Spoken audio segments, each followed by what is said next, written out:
and Steve Yzerman has to be pleased with the way that his team has started and very pleased with some of the acquisitions that he made when he took over the job. Dominic Moore, one of those guys that picked up a goal in this game. Well, he has learned well.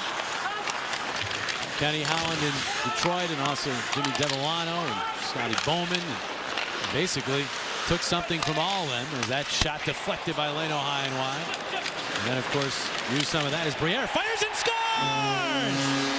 Danny Briere ripping that one past Ellis. His third of the year. And this is a one-goal game again. It's 3-2. Briere scores for a case of Tasty Cakes. Well, Danny Briere just woke up the Wells Fargo Center. He found that bouncing puck and quickly fired a wrist shot, kind of whipped that shot and put it up high. Dan Ellis unable to come up with it.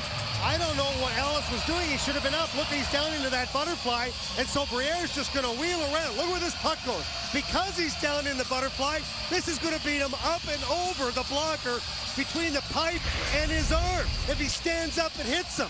Great shot by Briere, though, to be able to whip around instantaneously.